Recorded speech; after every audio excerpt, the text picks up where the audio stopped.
Hola, buenas tardes. Lo primero, muchísimas gracias a todos por el interés mostrado por este webinar. Sabemos que todavía es un momento de mucha conjetura y donde sí que existe bastante interés en qué va a ocurrir, y es lo que vamos a intentar aclarar hoy en el mismo ante la subida de impuestos que se avecina, como hemos titulado este webinar. Para ello contamos con el ponente Javier Lucas, que es nuestro socio director del área tributaria, que va a intentar pues, hacer una síntesis en esta hora de todas esas medidas que ya se han venido anunciando y que se van a poder adoptar por el Gobierno. Y por mi parte, únicamente decirles, soy Carmen Castillo, la directora de comunicación, estaré en el backup y podrán mandar preguntas a lo largo del webinar por escrito en la opción chat. Al final de este webinar intentaremos contestar todas ellas. Sí que les pedimos únicamente que las cuestiones que nos hagan llegar sean generales, no particulares. Para eso ya posteriormente podrán contactar directamente con nuestro socio, así para que sean unas cuestiones mucho más amplias que puedan afectar a todas las empresas familiares que tenemos en el territorio español. Muchas gracias a todos. Sin más, paso la palabra a Javier Lucas. Buenas tardes a todos. Muchas gracias. Gracias, Carmen. Bueno, vamos a ver un poco qué nos podemos encontrar y cuándo, ¿no? Porque son dos niveles en los que hay dudas, mucha incertidumbre. Uno de ellos es, bueno, pues en primer lugar, ver si se van a producir cambios o no, y de qué naturaleza en su caso, y en segundo lugar, cuándo, ¿no? Entonces, sí, vamos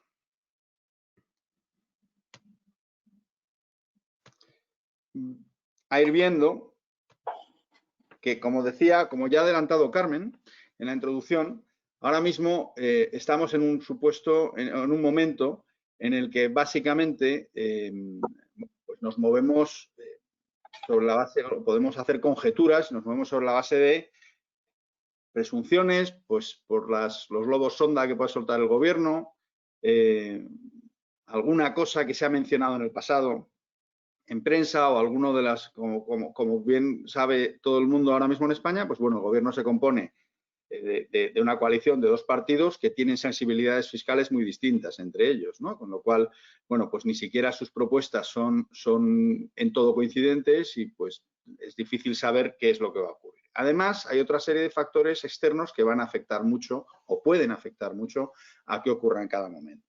Es decir, tenemos una información muy confusa que con frecuencia llega a ser contradictoria, es decir, con frecuencia se lanza una información que es incompatible con la información que parece que sustenta las propuestas que se oyen unos pocos días después. Si ya esas incertidumbres existían con anterioridad a que se declarase la pandemia por el virus la pandemia, la enfermedad del virus de COVID-19, pues esta pandemia pues ha venido a complicar el panorama, ¿no? Porque ha venido a establecer una serie de circunstancias que pueden ser muy determinantes, que hacen que las decisiones ya no dependan solo del gobierno, sino que puedan depender de terceros y de factores externos, y que en definitiva, pues que todavía limitan más las posibilidades que puedan darse. En este momento, y la palabra incertidumbre es una palabra que no vamos a dejar de mencionar, de expresar en toda la ponencia, en este momento la incertidumbre no la tenemos solo nosotros, la incertidumbre la tiene el propio gobierno. Es decir, ahora mismo el gobierno sí sabe que necesita, bueno, ha tenido que hacer frente a gastos inesperados y va a tener que hacer frente a más gastos inesperados y, por tanto, hay una certeza que tiene y es que necesita ingresos adicionales para hacer frente a estos gastos. Estos ingresos adicionales pues pueden tener en la actualidad dos orígenes. Uno es la Unión Europea, que se está en estos días precisamente discutiendo qué aportación puede hacer la Unión Europea y en qué términos, es decir, en cuanto a qué importe y si van a ser fondos reembolsables o no. Y y por tanto, ¿qué parte de las necesidades de ingresos se van a ver satisfechas o se pueden ver satisfechas con las aportaciones de la Unión Europea y qué parte hay que cubrir con otras fuentes, ¿no? Los provenientes de la Unión Europea, ahora mismo, en primer lugar, pues, sabemos que, como decía, este fin de semana parece que puede ser crucial en cuanto a que se despeje la duda de los ingresos que se van a obtener fondos europeos, puesto que hay países, los que llaman ahora países frugales, que, bueno, pues antes llamaban austeros, bueno, en fin, los países que básicamente son del norte bueno, Países Bajos y norte de Europa, son reacios a facilitar fondos con mucha alegría, ¿no? Entonces, primero, no quieren que las cantidades sean elevadas. Segundo, quieren que sean reembolsables, es decir, que no sean cantidades entregadas a fondo perdido, que para España sean un ingreso y una vez que tiene el ingreso, pues puede disponer de él como tenga por conveniente, sino que serán fondos que serán reembolsables, serán un préstamo. De tal manera que España dispondrá de ese dinero temporalmente y lo tendrá que devolver más adelante junto con sus correspondientes intereses. Entonces, ahora mismo, primero, hay que ver las condiciones que se ponen al Gobierno de España para hacerle acreedor de esos fondos. Segundo, habrá que ver el importe que alcanzan esos fondos y hasta qué punto son suficientes para hacer frente a los gastos que va a tener que afrontar el Gobierno. Y, en tercer lugar, si va a conseguirse que alguna parte no sea deuda o todo va a ser deuda, ¿no? Porque la deuda también influye, bueno, pues en que la balanza española pues también se vea más comprometida de cara a salir a buscar endeudamiento fuera. Todo esto está pendiente de solución ahora. Todo lo que no se pueda cubrir o no se pueda cubrir cómodamente con estos fondos hay que suplirlo de otra forma. Y la forma más inmediata es la recaudación de otros ingresos por vía tributaria, lógicamente, ¿no? Que es la vía que más inmediata y más voluminosa a la que puede acudir el Gobierno para obtener financiación. Habría, lógicamente, otra opción, que es el recorte de gastos, pero no parece que eso sea lo que esté en este momento encima de la mesa. Sin embargo, es posible que las instituciones europeas o estos países frugales a los que me refería hace unos minutos, que ahora los llaman frugales, impongan como condiciones el recorte de determinados gastos. Un poco no tener la sensación de que nos están pagando la fiesta.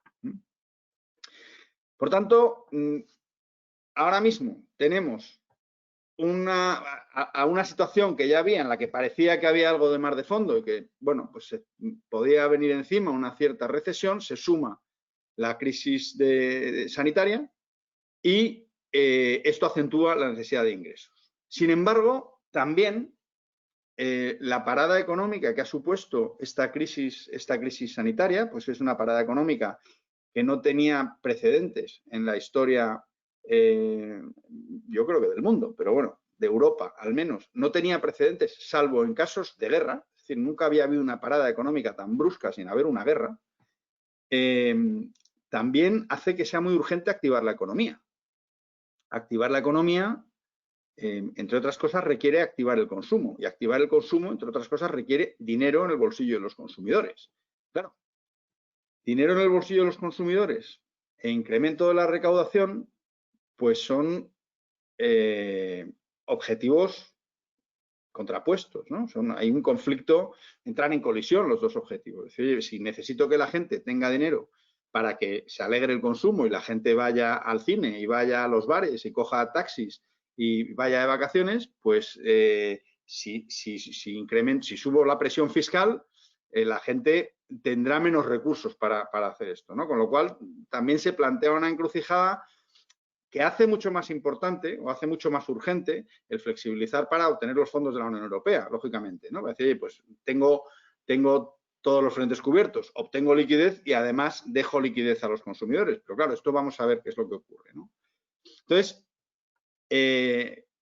a todo esto tenemos que sumar lo que ya venía, como anticipaba antes, venía hablándose antes de que estallase esta crisis, ¿no? Y es que ya había, pues bueno, pues con frecuencia ya se hacían referencias por parte de una parte o por parte de una de las facciones del gobierno, se hacía referencias con frecuencia al establecimiento de un impuesto sobre las grandes fortunas y un impuesto sobre las grandes corporaciones, ¿no?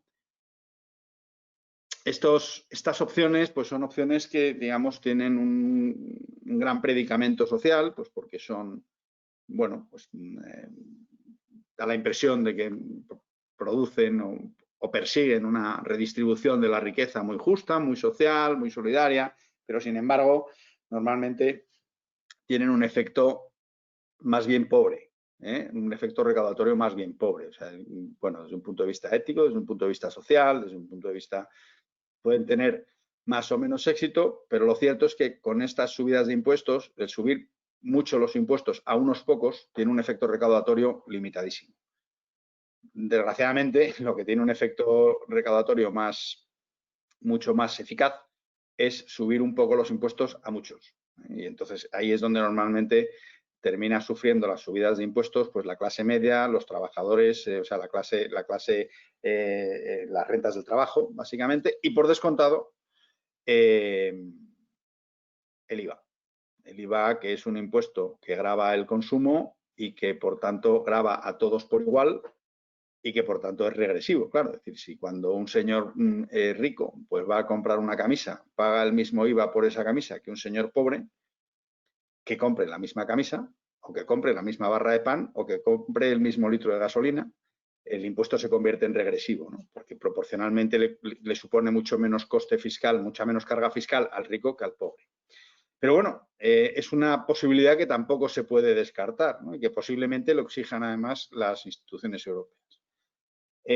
Además, pues también llevamos ya unos cuantos años oyendo que por parte de muchas comunidades autónomas, pues que tienen intención y voluntad de conseguir que se armonicen el gravamen por los impuestos sobre el patrimonio y sobre sucesiones y donaciones, se armonice en todas las comunidades autónomas. Armonización que no hace falta decir que no va a ser nunca a la baja, sino siempre al alza, ¿no? Bueno, esta es otra guerra que está encima de la mesa desde hace muchos años y no se termina de materializar, pero tampoco se termina de descartar. Y pues tenemos también otro referente que tampoco sabemos ya hasta qué punto está en vigor, pero nos sirve para hacer una conjetura de lo que ya sabemos que hace un año tenían en mente estos dos mismos partidos que ahora gobiernan, pues hace un año fueron capaces de preparar conjuntamente un proyecto de ley de presupuestos generales del Estado para el año 2019 que no llegó a ver la luz. Sabemos que el gobierno actual lleva 3 años gobernando con unos presupuestos del gobierno anterior,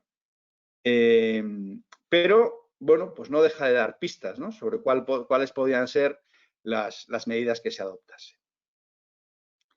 Por tanto, vemos que hay distintas medidas que se han contemplado en diferentes momentos y que todas ellas tienden a incrementar la recaudación, y ahora mismo es imposible saber cuáles de estas medidas son las que se van a adoptar. Y además es imposible saber cuándo, porque fijaos que hace muy pocos días, pues yo creo que a finales de la semana pasada, el presidente del gobierno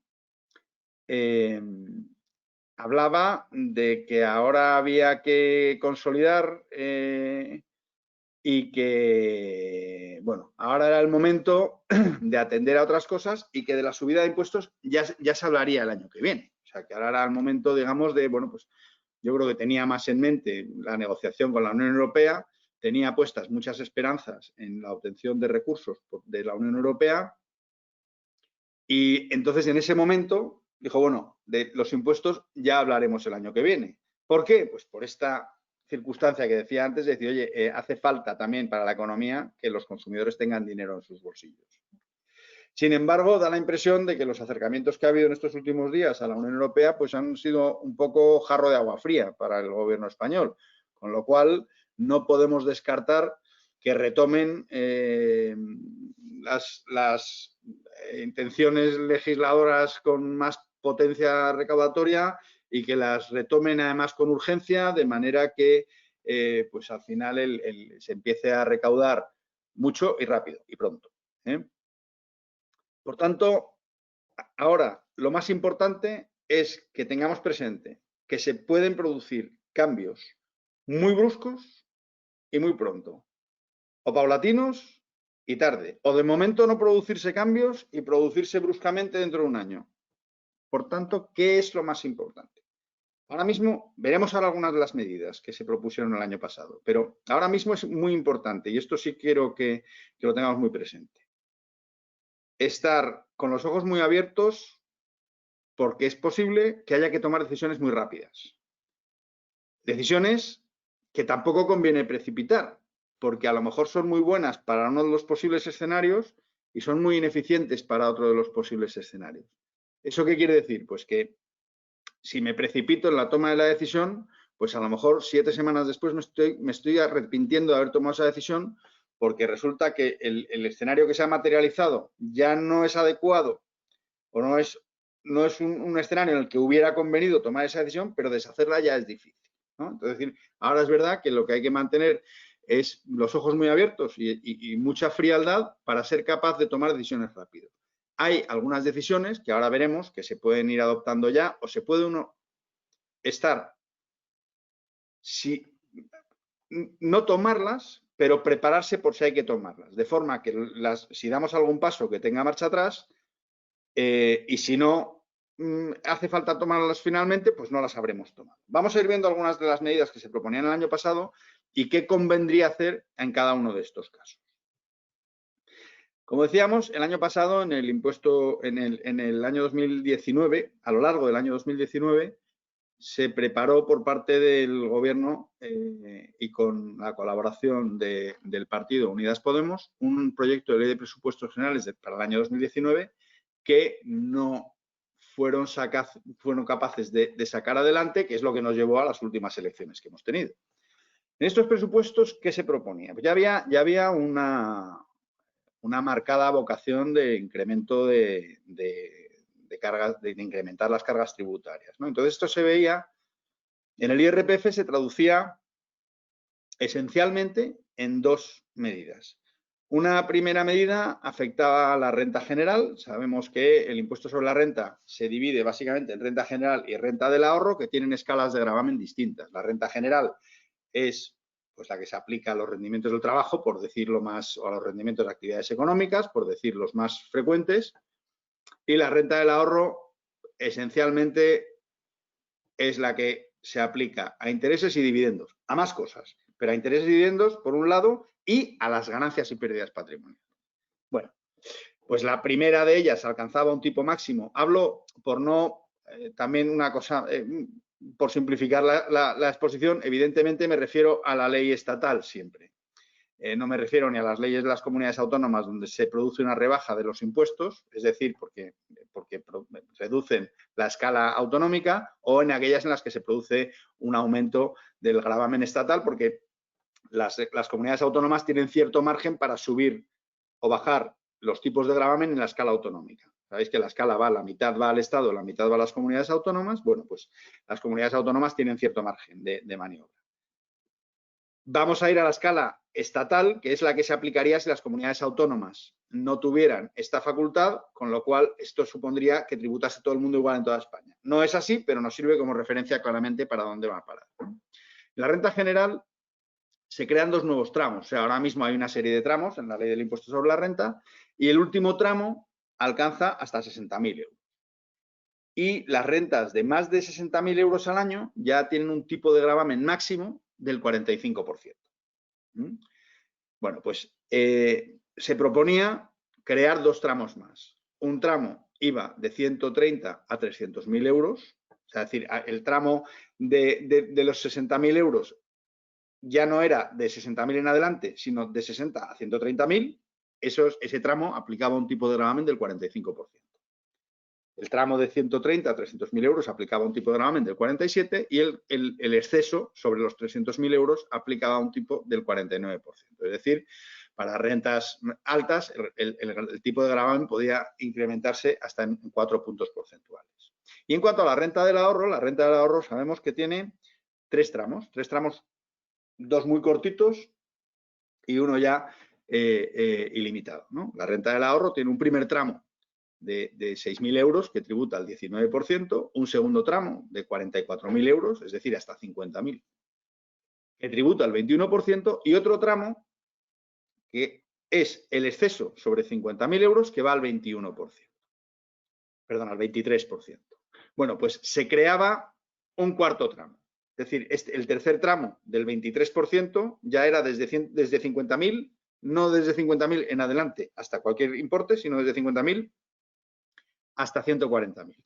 Y a partir de 140.000 se incrementaba en 4 puntos el gravamen. O sea, a partir de 140.000 euros iba a un tipo fijo del 27%.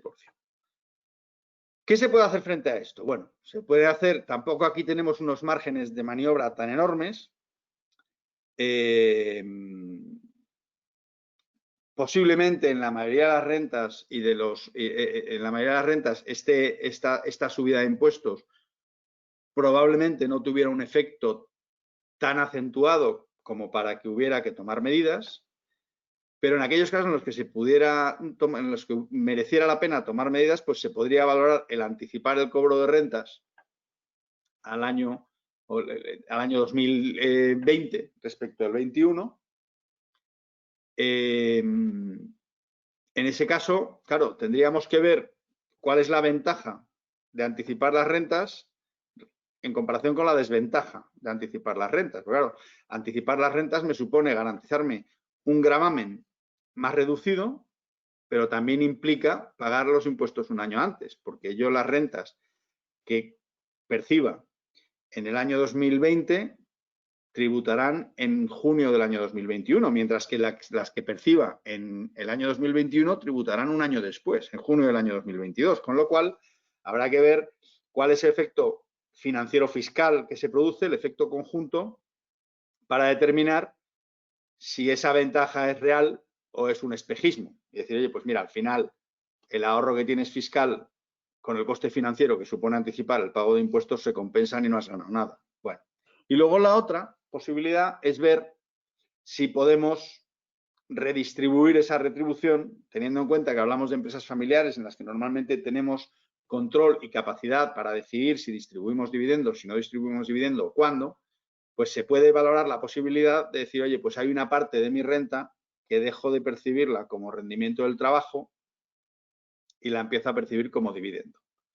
Si se toma esta decisión, que es un análisis que se puede hacer y que pues, muy posiblemente convenga hacer, hay que tener en cuenta varios aspectos. Uno de ellos es que esta retribución no es un chicle que yo pueda estirar y encoger a mi antojo sin limitaciones. Pues existe entre sociedades y personas físicas o entre sociedades, es decir, entre sujetos pasivos del impuesto de la renta y del impuesto sobre sociedades, existe lo que se llaman operaciones vinculadas que tienen sus limitaciones de precio. Estas operaciones vinculadas, pues, determinan o quiere decir que yo no puedo poner el precio que quiera a mi trabajo. Es decir, si mi trabajo vale en el mercado 70.000 euros, yo no me debo poner por mi trabajo ni 300.000 euros de sueldo ni 7.000. Entonces, ese desplazamiento de retribuciones desde de sueldo hacia dividendos, pues tiene sus limitaciones, ¿no? Luego también hay que tener en cuenta además cuál es el efecto conjunto que se produce aquí entre el impuesto sobre la renta y el impuesto sobre sociedades, porque también hay que tener en cuenta y decir, oye, es verdad que el impuesto sobre la renta tiene un tipo de gravamen superior al de impuesto sobre sociedades y eso puede hacer que en principio digas, pues entonces es más interesante que esto me lo paguen como dividendo porque solo pago el 23%, pero también hay que tener cuidado con una cosa, es decir, cuidado porque el sueldo que te pague la sociedad, en la sociedad es un gasto deducible. Es decir, si el impuesto sobre sociedades es el 25%, quiere decir que si la sociedad te paga a ti un sueldo de 10.000 euros, deja de pagar 2.500 euros de impuestos sobre sociedades. Sin embargo, el dividendo no es un gasto deducible. Con lo cual, por el dividendo yo tributo menos, pero la sociedad no tiene ningún ahorro. O sea, pensemos que si la sociedad me paga a mí 1.000, yo por esos 1.000 puedo pagar el 45% de impuestos, pero la sociedad se ahorra el 25%, con lo cual la sociedad deja de pagar 25 y yo pago 45, entre los dos hemos pagado 20. Sin embargo, si la sociedad me lo distribuye como dividendo y la sociedad no se da gasto y yo tengo un ingreso que tributa al 23, pues entre los dos hemos pagado 23, no 20. Entonces hay que ver cuál es el tipo de gravamen o el límite donde este desplazamiento puede dejar de ser interesante y convertirse o producir el efecto contrario al que buscamos, ¿no? Y luego, por último, pues en las empresas familiares será frecuente que tengamos socios gestores y socios no gestores. Es decir, tendremos gente de la familia o personas de la familia que participan en la compañía, pero que no se implican en la gestión de la compañía, y otros que sí. Bueno, pues si distribuimos dividendos, esa retribución va a todos. El rendimiento del trabajo yo puedo decidir a quién le retribuyo y puedo decidir en qué importe, cuándo, en fin, puedo determinar una retribución específica para él. En un dividendo no puedo hacer esto. Un dividendo a cada uno le llega en la proporción en la que participe en el capital. Por tanto, si las actuaciones para IRPF, aparte de que no es claro que sea conveniente tomarlas, habrá que analizar si es conveniente o no en cada caso, tienen sus limitaciones. No tengo una flexibilidad y unas posibilidades ilimitadas de planificación, ¿vale? Bien, en el impuesto sobre sociedades se plantearon dos medidas estrella. Una de ellas es, la directiva matriz filial es una directiva que regula los dividendos, la distribución de dividendos entre empresas de distintos Estados miembros de la Unión Europea. Establece la exención total, como tenemos en España, o mecanismos para evitar la doble imposición total. El mecanismo que utiliza también es la exención, ¿no? De forma que la distribución de dividendos de sociedades filiales a sus sociedades matrices no lleva tributación aparejada. Siempre que se cumplan dos requisitos: que se tenga una participación al menos del 5% en el capital de esa sociedad y que esa participación se mantenga durante un año. Bien. La directiva matriz filial dice, oiga, como estos ingresos no computan, le permito a usted que los gastos que van aparejados a esos ingresos tampoco sean deducibles. Claro, si yo tengo un ingreso de 1.000 que no computa y aparejado a ese ingreso tengo un gasto de 20, decir, oiga, pues si estos 20 si estos 20 le dejo deducírselos a usted, resulta que por obtener una renta de 1.000 usted tiene un ahorro del 25% de 20, es decir, usted tiene un ahorro de 5. Eso no puede pasar. Le puedo dejar a usted que perciba 1.000 sin pagar impuestos, pero que por percibir 1.000 usted ahorre impuestos no tiene sentido. Entonces, oiga, los gastos de gestión de las participaciones en entidades se pueden negar su deducibilidad. Esto tiene sentido desde un punto de vista económico. Ahora, dicen, esto se puede hacer además, se puede establecer una cantidad a tanto alzado. Esto ya empieza a tener menos sentido. Es decir, no, si estos gastos no son deducibles, cuantifique usted con exactitud cuáles son esos gastos. No, la directiva permite a los Estados miembros que se establezca el importe que no es deducible a tanto alzado y en ese caso le pone un límite del 5%. Consecuencia, si no entra en vigor nunca esta norma, yo me distribuyo un dividendo de 1.000 euros.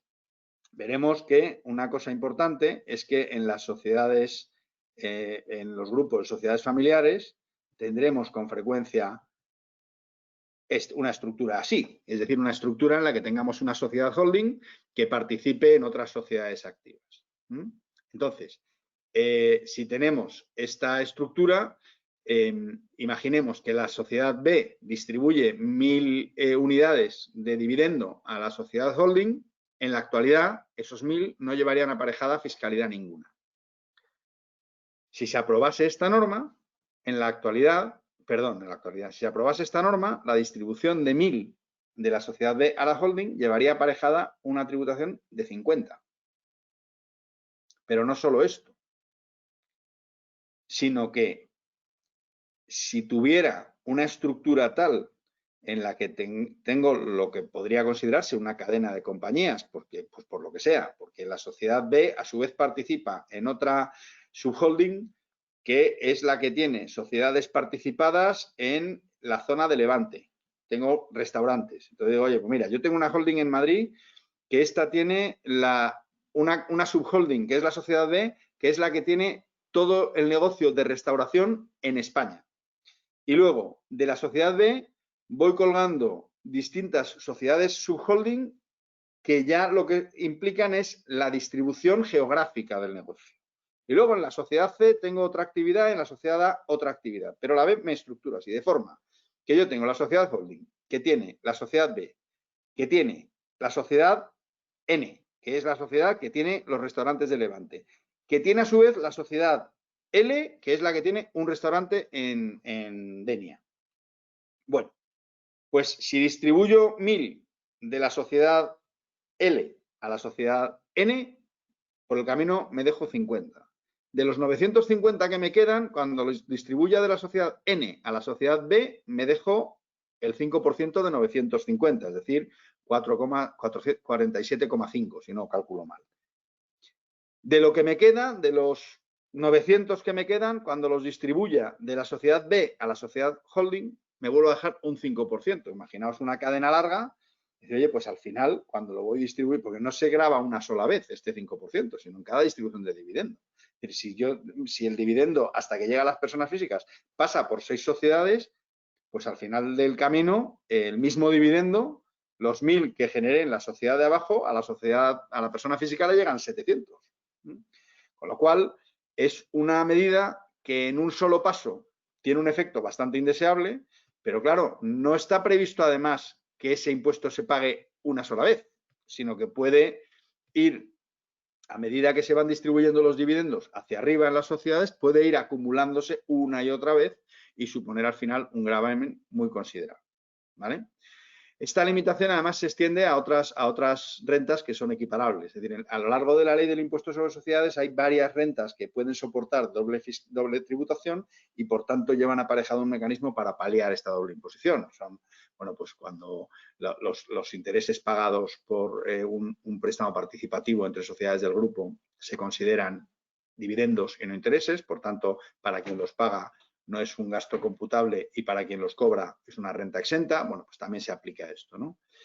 Esto es una extensión, digamos, de la medida ya de cariz meramente técnico. Es decir, no tiene sentido que apliques esto a los dividendos y no se lo apliques a unas rentas que tienen una naturaleza análoga a los dividendos, por lo que a este punto afecta. Por lo tanto, vemos que el efecto puede ser bastante lamentable, bastante duro, ¿eh? ¿Qué podemos hacer para evitar que se produzca esta sobreimposición? Si tenemos una sociedad, una estructura como la que hemos visto, volvemos al muñeco, imaginaos que, bueno, pues como ya hasta ahora no tenía esta limitación, imaginaos que yo aquí tengo una sociedad A que es operativa, que tiene una industria de fabricación de calzado, una entidad B que también es operativa, que tiene pues un negocio de prestación de servicios logísticos, de almacenaje y transporte, y una sociedad C, que ahí es donde me he llevado el ahorro de la familia, ¿no? He ido distribuyendo dividendos de las demás y en la sociedad C pues he ido comprando pues inmuebles o, bueno, en fin, el tipo de producto en el que la familia haya decidido invertir.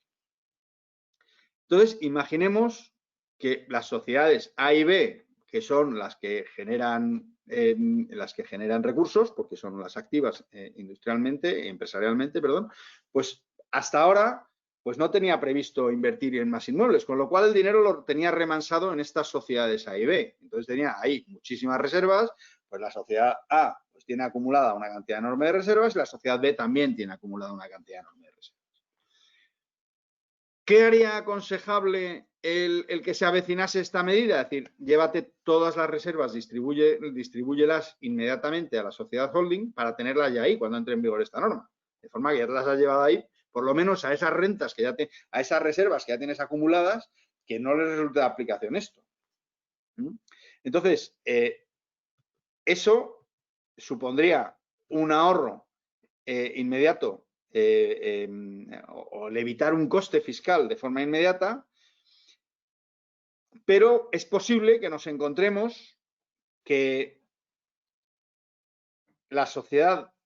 alguna de las sociedades que distribuye el dividendo tiene socios minoritarios. Y ahí hemos puesto un dibujo en el que se ve que la sociedad A tiene socios minoritarios. Uno que es una sociedad, que por lo tanto tributa por el impuesto sobre sociedades, y otro que es una persona física. Bueno, pues esa distribución de dividendos, pues a lo mejor no les interesa para nada. con lo cual me ponen pegas para distribuir ese dividendo. Claro, imaginemos que la holding tiene un porcentaje en la sociedad A del 51%, justo para tener el control. Y tengo en el impuesto sobre sociedades 7 minoritarios y luego además tengo 10 minoritarios personas físicas y que las sociedades, ninguna de ellas alcanza el 5% de participación en A, con lo cual el dividendo que perciban no está exento. Bueno, pues entonces esa distribución del dividendo de A la holding no le hace daño, pero a los titulares del otro 49% del capital de A les puede hacer daño, ¿no? Les puede obligar a anticipar el pago de impuestos en un momento en el que no les viene bien. Entonces, esto puede limitar las posibilidades que tenga yo de tomar esa decisión sin perjudicar a nadie, ¿no? Y luego otra cosa muy importante. Cuando las sociedades tienen un importe neto de la cifra de negocios que al menos iguale a, o sea, que sea al menos de 10 millones de euros, en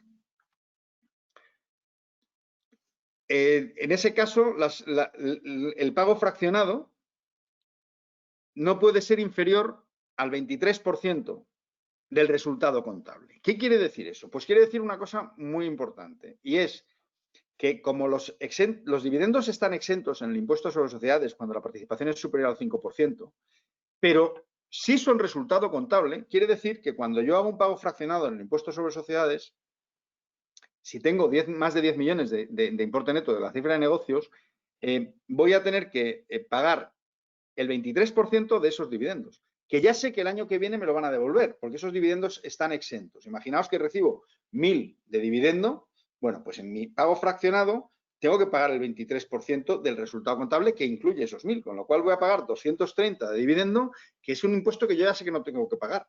Es un impuesto que me devolverán el año que viene, porque es una renta exenta, pero de momento lo tengo que anticipar.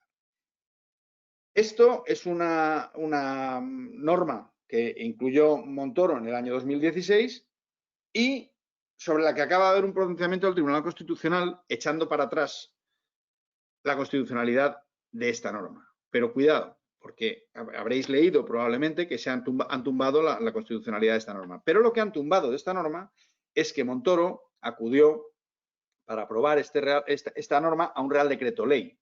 Y lo único sobre lo que se ha pronunciado el Tribunal Constitucional es que no estaba justificado utilizar la reforma, la medida del Real Decreto Ley para introducir esta modificación en la ley. No está diciendo que la norma sea inconstitucional. Lo que ha sido inconstitucional ha sido el cauce para aprobar esa norma, ¿vale? Entonces, por cierto, este 23%, la ley de presupuestos generales para el año 2019 lo subía al 24%, ¿vale? Que tampoco entró en vigor. Entonces, ¿qué ocurre? Pues que lo importante es, si distribuimos ese dividendo, distribuirlo entre el 1 y el 31 de diciembre. Pienso siempre en sociedad con ejercicio coincidente con el año natural, ¿vale? Para no liarnos con supuestos específicos. Que se distribuya entre el 1 y el 31 de diciembre. ¿Por qué? Porque los pagos fraccionados se pagan en abril, octubre y diciembre y giran sobre la base imponible o resultado contable de 1 a 31 de marzo, de 1 de enero a 31 de marzo, perdón, de 1 de enero a 30 de septiembre y de 1 de enero a 30 de noviembre. Por tanto, si distribuyo los dividendos entre el 1 y el 31 de diciembre, esos dividendos no van a soportar el coste fiscal de ningún pago fraccionado. Sin embargo, si me acelero y por sacar el dividendo antes de que entre en vigor esta norma, me lo saco en noviembre, en el pago fraccionado que haga en diciembre, me llevaré el susto de tener que pagar el 23% de ese dividendo cuando ya sé que ese dividendo es una renta exenta, ¿vale? Bien. La otra regla estrella, la otra medida estrella que se adoptó fue lo que se denomina tributación mínima, ¿no? Que es introducían un nuevo artículo en la ley del impuesto sobre sociedades que se aplicaba principalmente, aunque luego veremos que hay una grave excepción, solo a sociedades en las que el importe neto de la cifra de negocios fuera superior a los 20 millones de euros. Entonces dicen, oiga, la cuota líquida de su impuesto no podrá ser inferior al 15% de la base imponible positiva. Es decir, si usted tiene una base imponible positiva de 1.000, la cuota de su impuesto no podrá ser inferior a 150. Esto en realidad no es un impuesto mínimo, porque es una cuestión de imputación temporal de deducciones y bonificaciones en la cuota. Lo que me dice es, usted podrá aplicar las bonificaciones, deducciones por doble imposición y el resto de las deducciones las podrá aplicar en el orden que establece la ley. Ahora, si tiene 1.000 de base imponible positiva, las podrá aplicar solo hasta que la cuota quede reducida a 150. En cuanto llegue a 150 ya no puede seguir aplicándolas de ese año. Es verdad que las que no pueda usted aplicar ese año, las puede aplicar en años siguientes. Las puede usted aplicar en años posteriores.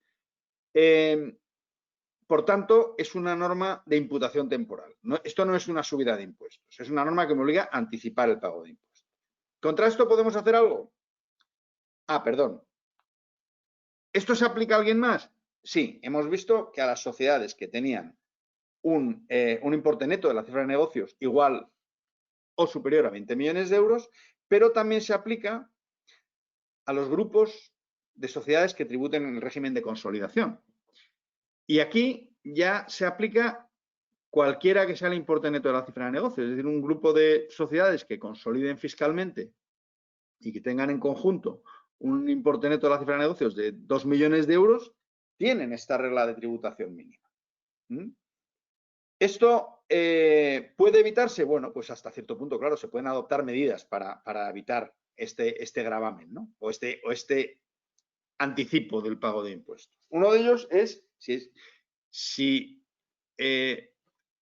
estamos en régimen de si se nos aplica esto por estar en el régimen de consolidación fiscal, lógicamente debemos valorar si nos sigue interesando consolidar fiscalmente o no. Es decir, el régimen de consolidación fiscal,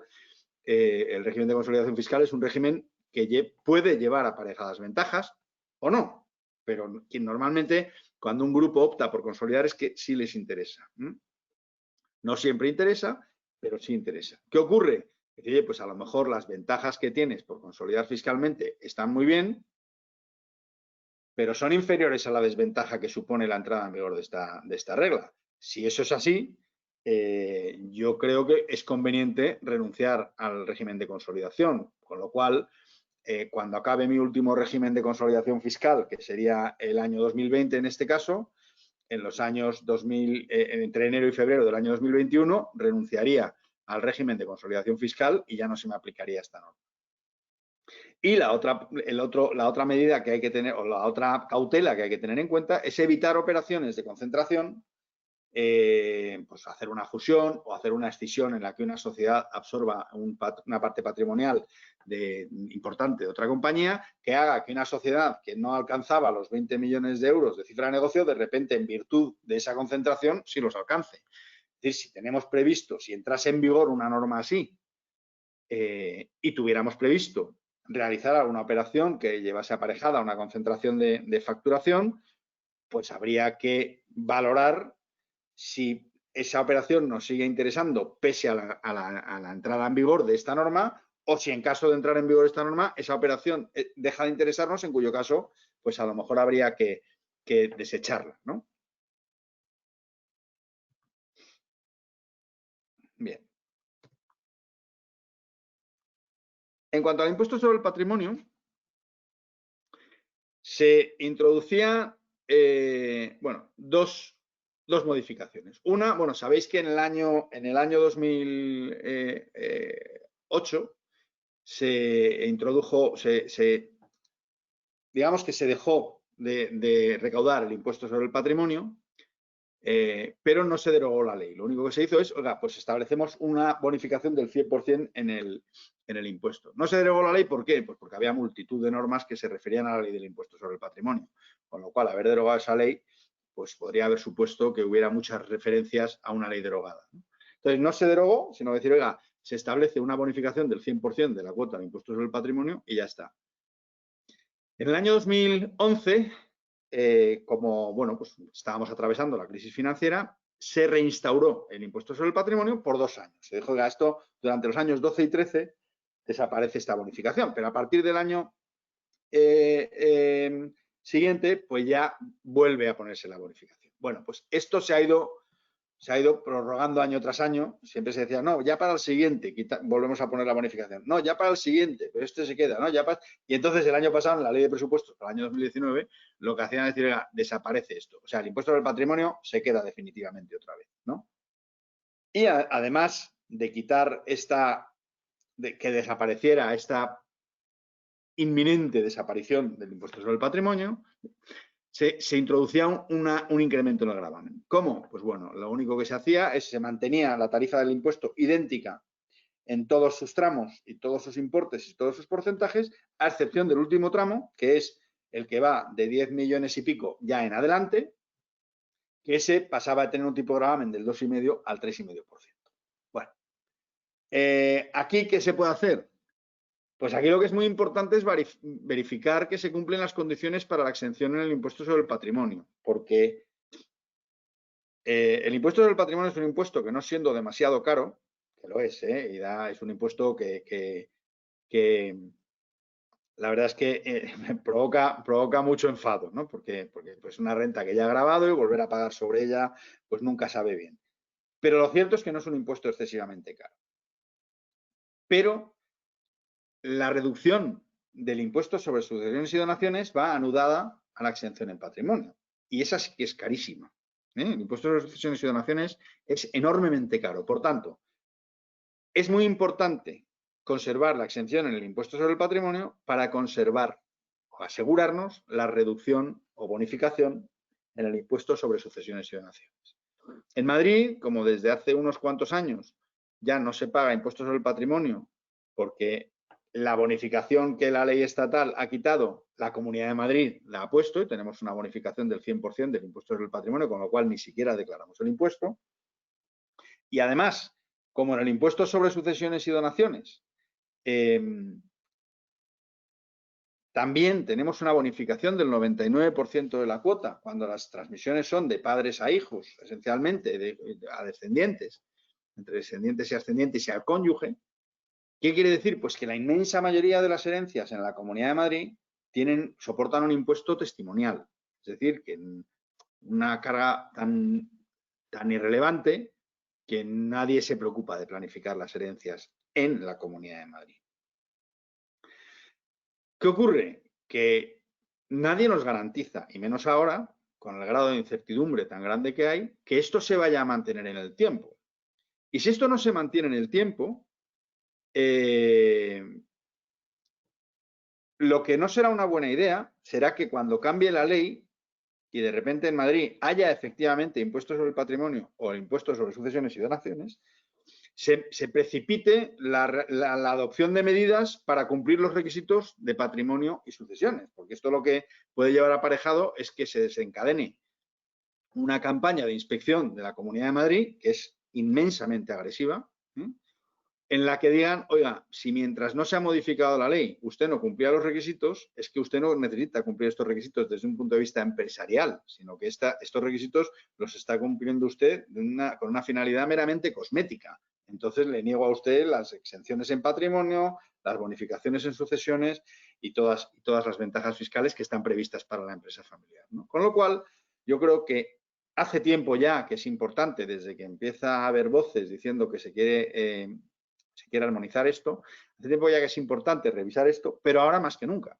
Ahora más que nunca porque el grado de incertidumbre es grande, pero además las posibilidades de que alguna decisión se tome de forma abrupta son muy elevadas. Con lo cual, tenemos que estar preparados para evitar luego tener que actuar precipitadamente. En el impuesto sobre el patrimonio, como sabemos, hay una serie de requisitos que tienen que cumplirse, que uno de ellos está referido a la actividad que desarrolle la compañía participada y al activo que la componga, otros del porcentaje de participación que debe tener la familia en la empresa, otro las funciones de dirección que debe desempeñar alguien y otro, pues quién debe cobrar cuánto y de qué compañías, para que podamos acceder a la exención en el impuesto sobre el patrimonio. Sobre esto quería llamar la atención sobre algo que apunto en la página anterior, y es cuidado con los pronunciamientos generosos de la Dirección General de Tributos, porque aquí la Dirección General de Tributos hay veces que adopta manifiesta unos criterios tremendamente ventajosos para el contribuyente, pero que tienen un encaje legal muy complicado. Tienen un encaje legal muy complicado y que no entiende uno muy bien qué persiguen esos pronunciamientos, ¿no? Ahí, yo creo que la Dirección General de Tributos al final ha llegado a pensar que tiene capacidad legislativa y no es así. Hay muchos contribuyentes y muchos asesores que también lo piensan así, porque, bueno, directamente te dicen, no, esta duda ya la ha resuelto la Dirección General de Tributos. Dicen, no, mira, la Dirección General de Tributos tiene una opinión y tú tendrás otra que puede coincidir o no con la de la Dirección General de Tributos. Pero ojo con considerar que lo que dice la Dirección General de Tributos va a misa. Y esto viene a cuento porque, como estoy diciendo, que conviene revisar las condiciones que se cumplen, las que no se cumplen, quién las cumple, cuándo, cómo, en qué importes, es muy importante que no nos fiemos de criterios que resultan un poco chirriantes. Voy a contar dos muy rápidamente. Uno de ellos acaba de producirse una situación que yo creo que puede haber desencadenado alguna oleada de pánico en algún supuesto, y otro yo creo que corre el mismo riesgo. Veamos. Uno de los requisitos, como sabemos, para la exención en el impuesto del patrimonio es que el socio o alguna de las personas de los miembros de la familia que participan en la compañía desempeñe funciones directivas en la compañía y por ello reciba una retribución que sea al menos la mitad de sus rendimientos del trabajo y de actividades económicas. Entonces, se plantea una consulta a la Dirección General de Tributos en la que dicen, oiga, yo tengo una sociedad que es la holding en la que participamos la familia, como veis en el gráfico que pongo, entre el que cobra, que tiene al menos el 5%, y el resto de la familia, que tiene al menos el 15%, tienen entre todos el 20%, con lo cual cumplen el requisito de participación conjuntamente. Dice, oiga, yo participo en la sociedad holding, pero a mí me paga la sociedad B. ¿Eso es posible? Bueno, desde luego, encaje en la ley no tiene. La Dirección General de Tributos da o manifiesta un criterio tan sorprendente como que dice, hombre, si lo prevén los estatutos de la sociedad holding y de la sociedad B, no vemos problema. Claro, esa respuesta es desconcertante porque dices, oye, primero me estás generando un problema de operaciones vinculadas, de precios de transferencia entre la sociedad holding y la sociedad B, porque está pagando la sociedad B unos servicios que recibe la sociedad holding. Eso no encaja bien. Sobre esta base, hay estructuras de empresas familiares en las que todos los socios participan en la sociedad holding, las funciones directivas se pueden ejercer en la sociedad holding, pero retribuyen las sociedades A, B o C. Bueno, pues este pronunciamiento de la Dirección General de Tributos, que había generado mucha tranquilidad en las personas que tenían esta estructura, ahora se derrumba porque acaba de decir el Tribunal Supremo que esto no puede ser. Es decir, el Tribunal Supremo dice, no, usted no puede computar las percepciones de renta que provengan de entidades en las que usted no participa. Por tanto, usted tiene que cobrar de la sociedad en la que participa. Si no, esa sociedad en la que usted participa y que es la única que está en su patrimonio, no tiene acceso a la exención. Bueno, pues yo no sé qué cara se les habrá quedado a los empresarios que plantearon esta consulta y que obtuvieron esa respuesta, tal, pero claro, a mí me parece desaconsejable desde el primer momento, sabiendo que esto no encaja bien en la ley. Bueno, pues hay otro pronunciamiento parecido en cuanto a lo sorprendente que es, en el que hay un miembro de la familia, que es el que trabaja como directivo de la empresa, en concreto en la consulta de la que os hablo, es el hijo de la familia, ¿no? Los dueños de la empresa son un matrimonio y quien trabaja como directivo en la empresa y cobra el sueldo es el hijo. Y el hijo no participa en el capital de la compañía. Y la Dirección General de Tributos dice, no hay problema. Aún así, los padres su participación la tienen exenta. Bueno, a mí me parece que eso no hay por dónde cogerlo. O sea, me parece que el hijo, si quiere ser el que cumpla el requisito de las funciones directivas y de la retribución percibida por parte de la compañía, tiene que participar en el capital social de la compañía. Y si no es así, resulta que entre los miembros de la familia que cumplen los requisitos de participación del 20% entre todos ellos juntos, en este caso los padres el 100%, ninguno de los dos cumple el requisito de las funciones directivas y la retribución. Y, por tanto, esas acciones no tienen derecho a la exención. Entonces, yo creo que aquí es muy importante que cuando se planifique con finalidad o con unos criterios muy conservadores, en el sentido de decir, oye, no asumamos riesgos innecesarios, porque aún así nos podemos encontrar con una inspección muy agresiva que intente poner en tela de juicio los criterios más conservadores, pero si encima adoptamos criterios arriesgados, pues podemos tener una situación en la que nos ataquen y no tengamos defensa o tengamos una defensa muy endeble, ¿vale? Y ya muy rápido, antes de que me planteéis preguntas, si tenéis alguna pregunta, porque se nos echa un poco encima el tiempo. Un tema muy recurrente, una pregunta muy recurrente, es la de si podemos considerar los inmuebles y la tesorería afectos a actividades económicas.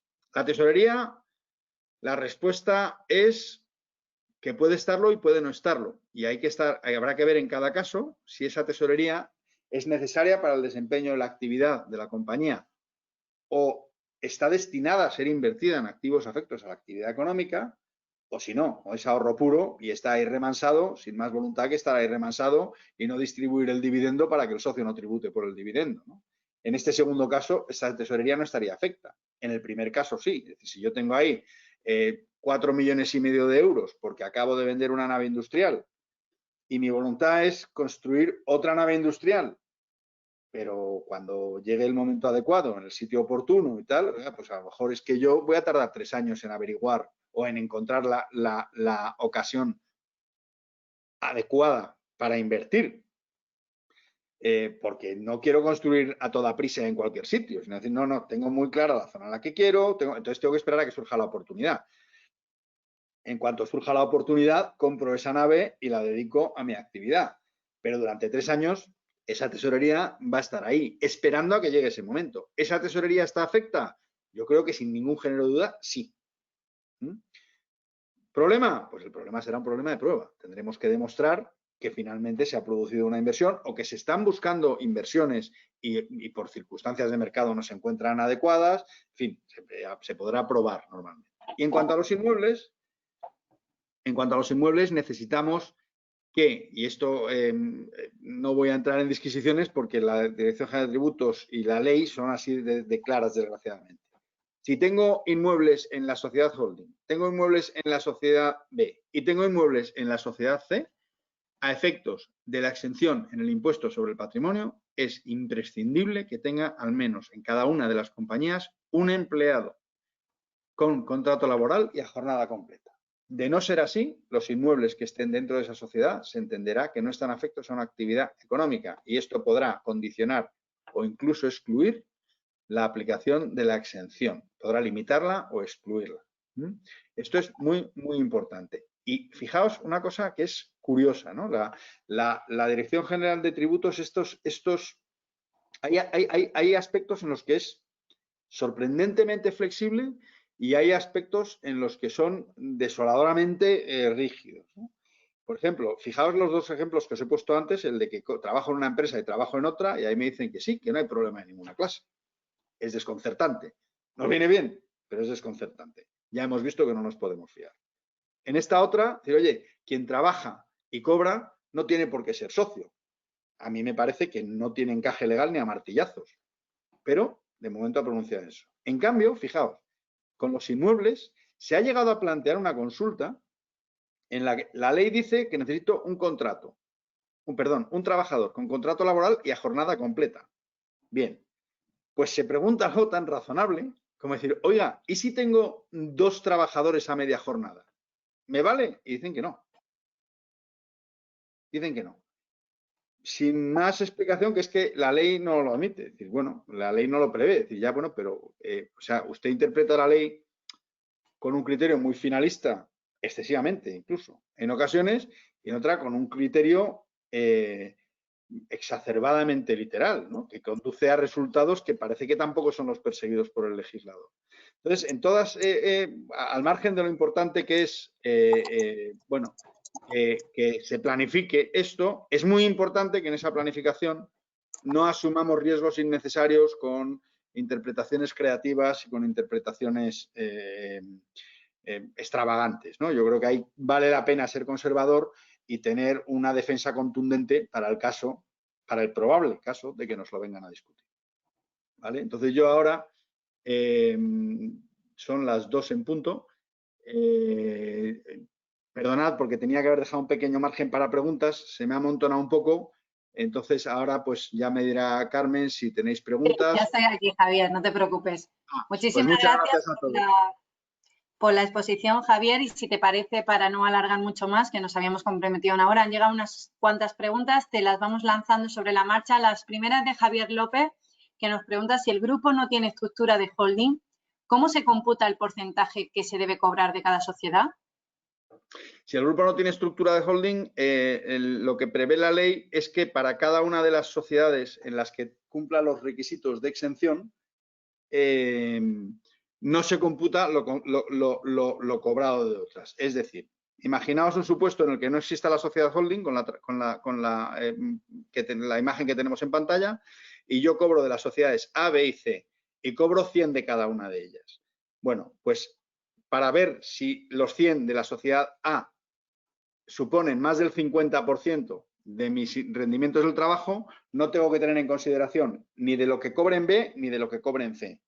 Para ver si lo que cobro en B supone más del 50%, no tengo en cuenta ni A ni C. Y con C lo mismo. Para ver si lo que cobro en C no tiene supone más del 50%, no tengo en cuenta ni A ni B. De forma que la ley prevé, claro, si no fuera así, matemáticamente sería imposible cumplir el requisito en más de una compañía. ¿Vale? La ley prevé y regula cómo computarlo de forma que si tengo 10 sociedades y en todas ellas cumplo los requisitos, que este requisito no me imposibilite aplicar la exención. Vale, también nos pregunta Javier, en ese caso, ¿tiene que ser la misma persona la que cobre de todas las sociedades o pueden ser diferentes personas?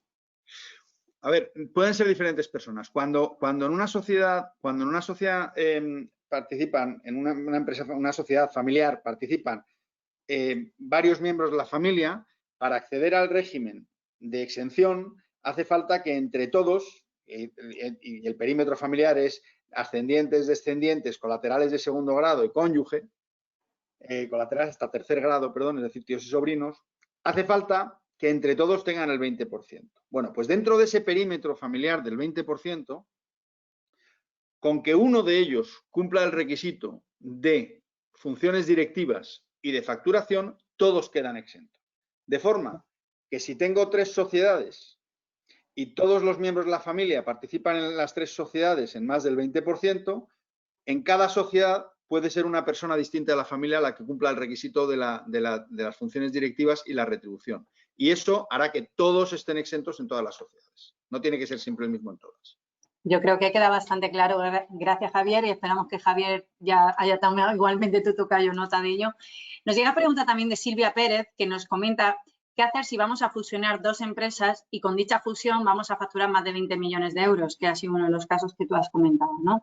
Aquí nos pide tu opinión personal, qué es mejor hacer si no queremos desechar esa fusión, que ha sido tu primer consejo, si hay alguna otra opción. No, es decir, si llevamos a cabo esa fusión y superamos el umbral y quede siempre claro que es una conjetura lo que estamos haciendo porque esa regla no ha llegado a entrar en vigor nunca y no sabemos si se va a volver a proponer o no.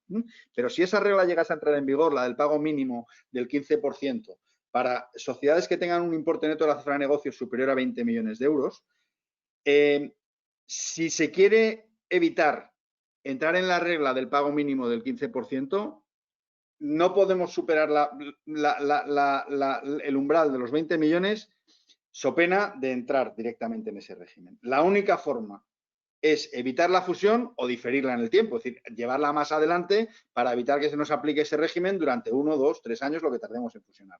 Pero si hacemos la fusión y esa fusión implica que la sociedad resultante de la fusión supera ese umbral de facturación, no tenemos forma de evitar. Tenemos la forma, en las sociedades consolidadas, en los grupos consolidados sí tenemos la forma, saliéndonos de consolidación, pero cuando lo que te mete en el régimen ese no es el consolidar fiscalmente, sino el importe neto de la cifra de negocios, la única forma de salirte de ahí es bajar tu importe neto de la cifra de negocios por debajo de los 20 millones. Es decir, sería al contrario, podemos plantearnos que una sociedad que tenga 25 millones de euros del importe neto de la cifra de negocios, hacer una escisión y partirla en dos para que ninguna de las dos pase de los 20 millones. Bueno, me parece un buen consejo también, ¿no? Que seguro que tenemos oyentes que tienen esa casuística. Es posible Otra que sea pregunta un poco extremo la decisión, pero puede plantearse. Puede ser. Tenemos otra pregunta de Juan Carlos Mendoza, que nos pregunta, en tu opinión, ¿se pueden introducir reformas que tengan efectos para el propio ejercicio 2020? ¿El Gobierno crees que va a poder tomar medidas que ya entren en vigor en este ejercicio? Técnicamente sí.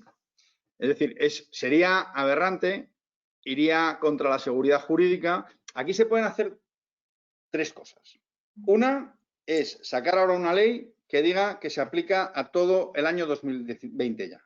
Es decir, mire, y ahí ellos tendrían un argumento. Es decir, mire, el impuesto sobre la renta no se devenga operación por operación. El impuesto sobre la renta se devenga al 31 de diciembre. Por tanto, la ley que haya en vigor el 31 de diciembre se aplica a todas las rentas del año. Entonces, en ese caso, se produciría, en realidad, en rigor, no se estaría produciendo retroactividad. Pues diga, no, el 31 de diciembre se devenga el impuesto, pues todas las operaciones del año se aplican. Otra cosa que pueden hacer es decir, no, como legislo en el año 2020, ya las modificaciones que introduzco, las introduzco para el ejercicio 21, que es lo que normalmente se hace con una ley de presupuestos generales del Estado. Y la otra opción que pueden adoptar es decir, vamos a ver, voy a hacer una ley que publico en el año 2020, pero voy a evitar el efecto anuncio, de forma que publico el día 17 de septiembre el anteproyecto de ley y digo que las modificaciones que introduzca tendrán efectos desde el 17 de septiembre, para evitar que por el efecto anuncio la gente empiece a hacer a partir del 17 de septiembre operaciones para evitar aplicar las modificaciones que yo voy a meter. Esas son las tres opciones que tiene el legislador, básicamente.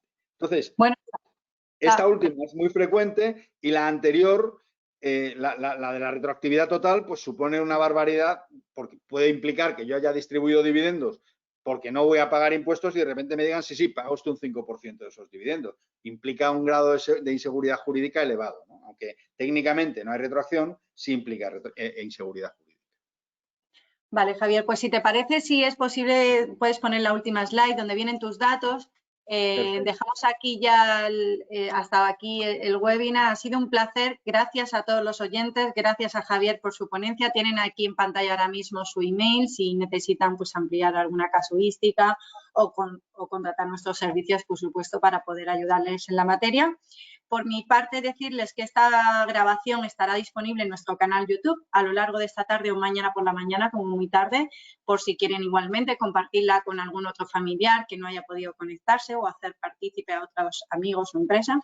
Y por último, en esta fecha ya no podemos dejar de desear unas felices vacaciones y un buen regreso, donde esperamos que este COVID se contenga y no vuelva a los rebrotes, que es lo que todos deseamos. Muchísimas gracias a todos y feliz tarde. Gracias.